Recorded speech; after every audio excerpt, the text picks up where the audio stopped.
والسلام على رسول الله محمد. وقال الله تعالى في كتابه الكريم أعوذ بالله من الشيطان الرجيم اتقوا الله حق تقاته ولا تموتن إلا وأنتم مسلمون. وقال حديث رسول الله صلى الله عليه وسلم بني الإسلام على خمس شهادة أن لا إله إلا الله وأن محمدا رسول الله وإقام الصلاة وإيتاء الزكاة وحج البيت وصوم رمضان. Alhamdulillah, para peserta yang selalu dirahmati Allah Subhanahu wa Ta'ala, terkhusus tadi sebagai pembicara, semoga Allah merahmati beliau dan menjaga selalu beliau. Kedua salawat dan salam kita terutama kepada Nabi kita Nabi Muhammad Sallallahu Alaihi Wasallam. Semoga kita bisa menjadi umatnya beliau, yang mana nanti kita mendapatkan syafaat yang nanti. Amin ya rabbal alamin. Ikhwan insyaallah dan Allah Subhanahu wa Ta'ala. Insyaallah karena pagi hari ini sudah 8:30 dan kami mohon maaf sebagai panitia karena memang kakak kami baru lahiran di kurang maksimal. Terus kami juga dari Pacitan, jadi 2 jam perjalanan dan pada rumah tadi hujan sampai berhenti 4 kali.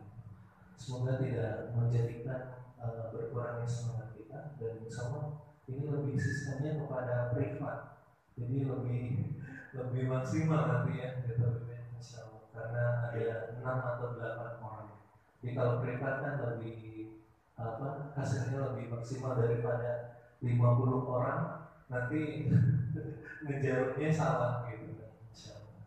Dan insyaallah sebelum kita mulai biar acara ini diberkahi Allah Subhanahu wa Ta'ala, mari kita buka dengan membaca surah Al-Fatihah.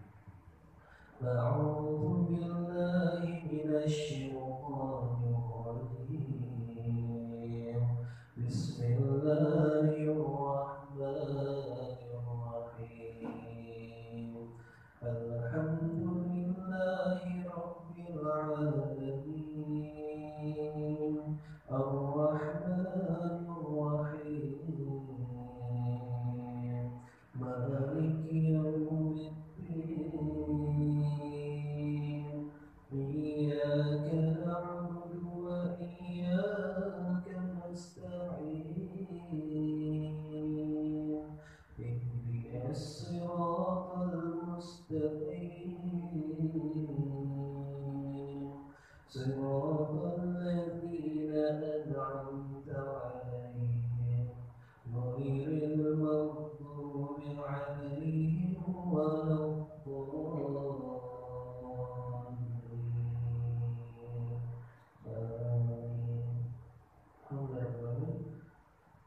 Semoga Allah berkahi dan menjelas suatu majelis yang dibacakan ayat-ayat suci Al-Quran, maka sesungguhnya malaikat berada di atasnya dan mengaminkan segala doa yang dibacakan. Semoga hari ini kita dimudahkan sama Allah untuk mempelajari ilmu Al-Fasl. Dan insyaallah langsung kepada acara selanjutnya karena sambutannya cukup dari kami seperti ini, bahwa saya akan memesankan kepada kita semua dan juga kami meminta maaf kalau seandainya ada kesalahan dalam penyediaan fasilitas. Kami perlu kritik dan saran dari kalian semua dan tidak panjang lebar lagi kita langsung kepada tabib. Dan sebelum kita kepada tabib, karena sini sudah ada 4 orang, mungkin lebih afdalnya perkenalan dulu nanti sama tabib ya. Dan sekarang waktu dan tempat akan bermasyuran tadi.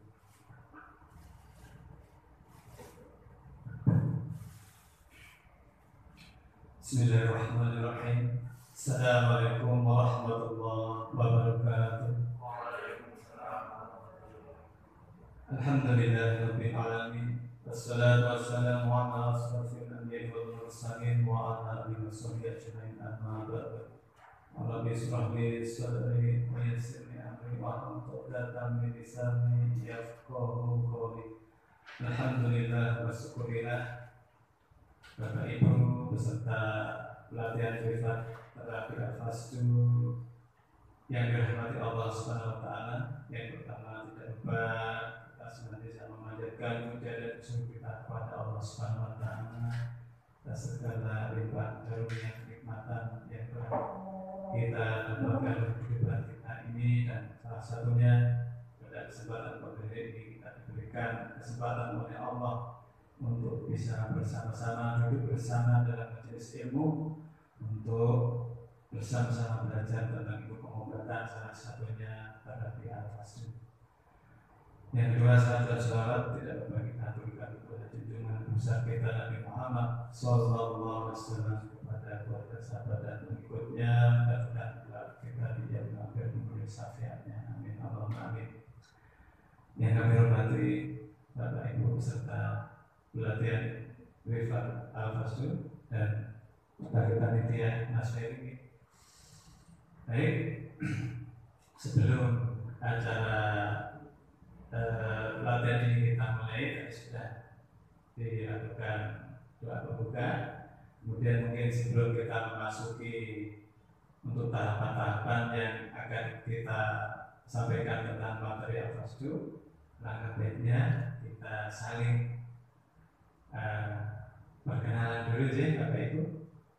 Saya sendiri nama asli Royatno, tinggal di Jogja.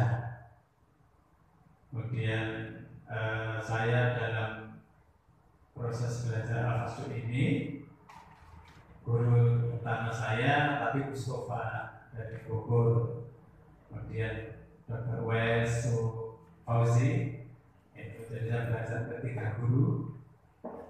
Ya, alhamdulillah dari beliau ini saya bisa mengambil suatu kesimpulan keilmuan tentang Al-Fasdu. Kemudian alhamdulillah juga dengan latar belakang saya belajar ilmu TCM, diagnosa ilmu TCM itu yang menjadikan ilmu Al-Fasdu itu semakin kuat dengan ilmu analisa diagnosanya. Karena ketika seseorang dalam belajar ilmu Al-Fasdu tanpa diawali dengan ilmu diagnosa juga sangat riskan, Pak. Jadi di sini ada pada kesempatan training Rifat Al-Fasdu ini saya ataupun kita duduk bersama ini adalah satu sharing bersama selama saya belajar ilmu Al-Fasdu, kemudian menjumpai berbagai kasus di lapangan, sehingga dari situ kami bisa menyimpulkan bagaimana kita menjalankan suatu metode terapi Al-Fasdu ini yang cepat, efisien, efektif, dan aman. Nah menuju ke arah situ itu memang butuh pengalaman dan terbang yang tinggi. Nah, alhamdulillah selama beberapa tahun, kemudian ilmu itu, pengalaman itu sudah saya dapatkan. Kemudian saya memang berniat ketika dulu belajar ilmu ini tujuannya adalah untuk kemaslahatan banyak orang, dan ilmu yang sudah saya pelajari bahasanya itu hampir mungkin 80% itu otodidak yang mana saya menggali dari pasien saya dan kasus yang saya hadapi di lapangan, itu yang sehingga nanti bagi siapapun yang belajar lewat saya itu intinya itu sudah dapat matengi, bahasanya itu sudah dapat matengi. Saya dulu yang bahasanya itu jerih payah lah istilahnya, sampai stres dan sebagainya itu sudah saya rasakan. Maksudnya ini tujuannya apa ya, tadi satu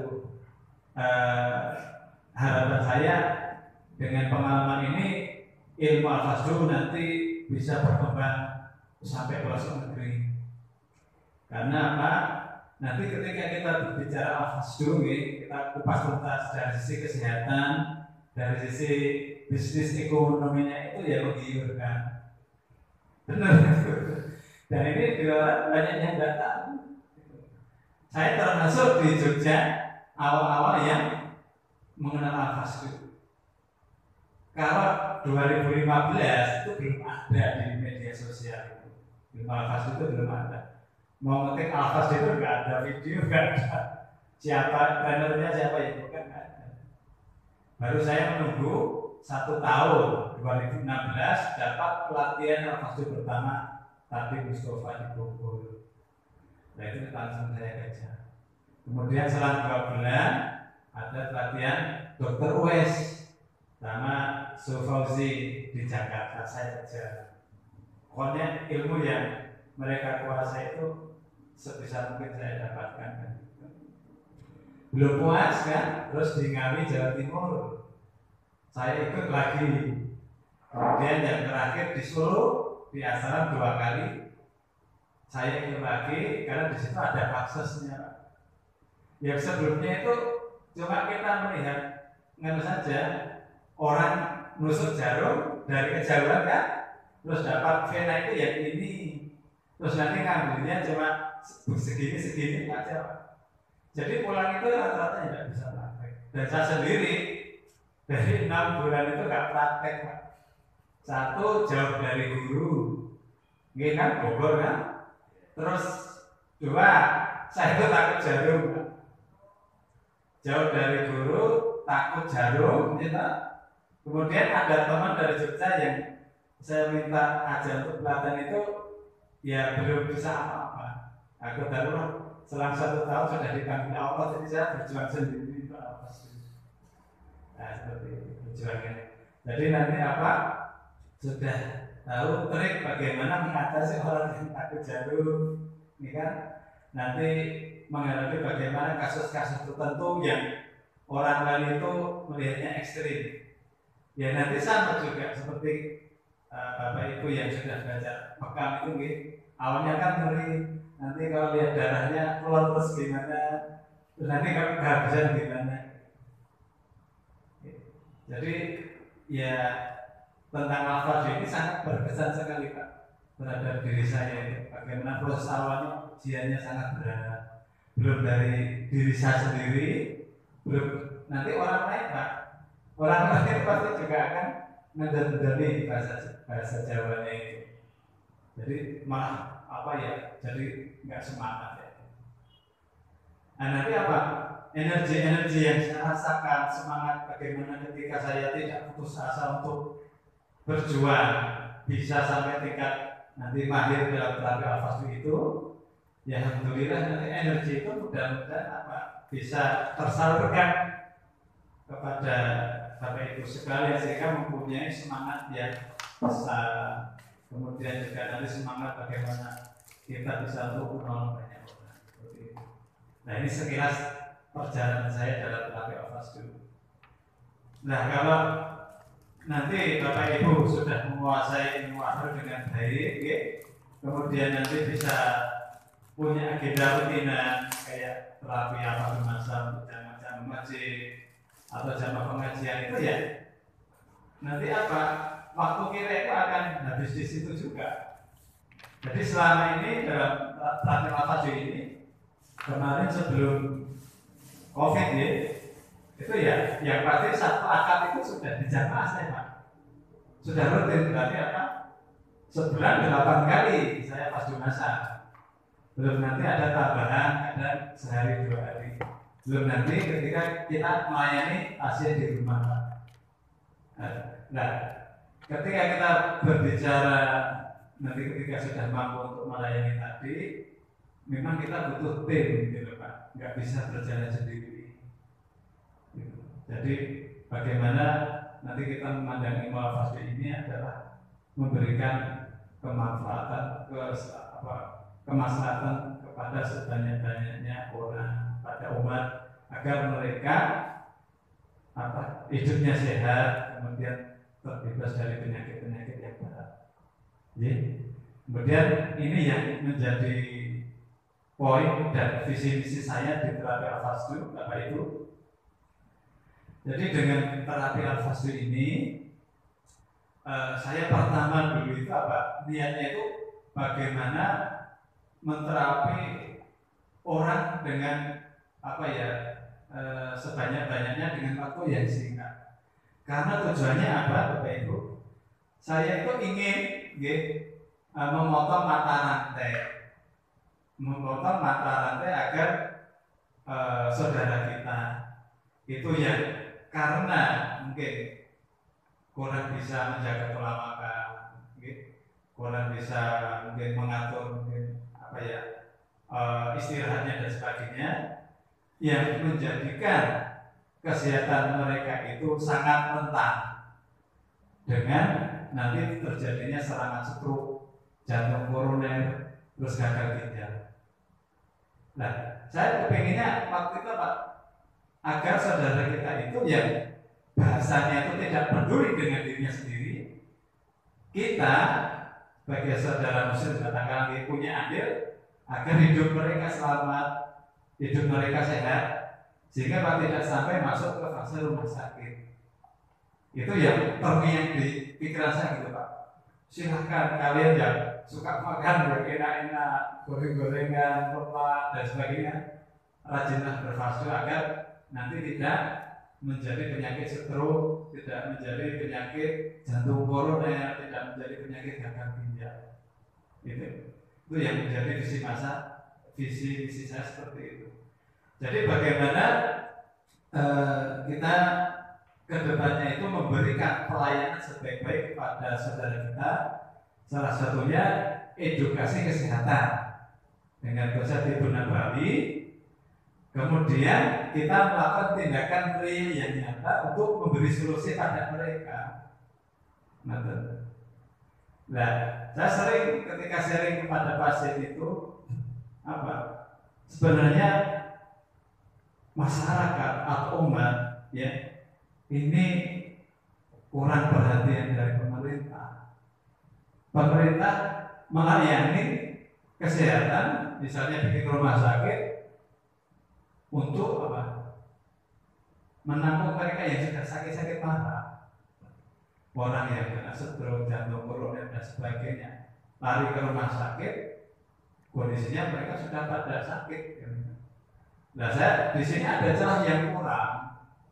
Bagaimana sebisa mungkin ada komunitas, orang-orang yang peduli tentang kesehatan itu turun ke masyarakat, memberi sebanyak-banyaknya manfaat, memberikan pencerahan kepada mereka agar tadi mereka masyarakat secara umum dapat ilmu kesehatan, dapat pelayanan kesehatan sehingga tidak perlu lagi ke rumah sakit. Ya salah satunya yang bisa kita upayakan adalah dengan terapi al-fasus tadi. Insya Allah seperti itu. Ini yang menjadi visi saya ke depan seperti itu, untuk bisa menciptakan terapis-terapis yang nanti sampai tingkat level kelurahan, kecamatan, ada jalur terapi fasdu, terapi proyek. Itu impian saya. Ini saya sampaikan sedikit nih. Jadi di kelurahan saya itu ada, dengan kelurahan saja itu ada 72 masjid. Bagaimana kalau 72 masjid, 70 masjid saja di situ ada tim kesehatan yang bergerak dalam Ibu Nabawi. Kalau saya pribadi punya waktu sepekan itu cuma 2 kali, 1 akad. Kalau sebulan karena 10 kali. Kalau setiap jamaah minta waktu fasdu sebulan sekali, berarti saya cuma bisa melayani setiap bulan 10 masjid. Padahal di kelurahan saya ada 70 masjid. Nah, maka dari pengalaman yang saya rasakan seperti itu, kalau satu kelurahan itu ada 3-5 tim yang nanti bisa untuk menghandle kesehatan lokal, ya insya Allah itu sudah mencukupi Pak, seperti itu. Nah ini, jadi bagaimana nanti di setiap kelurahan itu bisa ada tim. Kenapa kok di jalan saya itu saya ngukur seperti itu? Ya karena biar nanti di jalan itu rapi saja Pak. Padahal kalau saya privat di rumah itu 1,5 juta, gitu. Privat di rumah, karena Pak biar nanti sesama terapi al-fasdu itu tidak bentrok. Jadi misalnya di sini, kelurahan di sini ada 3 terapis yang belajar ke saya nggak akan buka murid baru yang domisnya di situ. Biar nanti di situlah yang bisa melayani. Nanti kalau saya jor-joran kayak gitu, satu kelurahan tadi kan bisa 20 orang ya bentrok sendiri, nggak bagus, nggak tertib lah istilahnya. Nah tadi, nah ini sedikit apa ya dulu yang saya rasakan kerisauan saya tentang ilmu al-fasdu ini, dan insya Allah 2022 Januari besok itu memang sudah saya niatkan entah sebulan sekali saya ingin memberikan sharing ilmu seperti ini terutama di zona Jawa.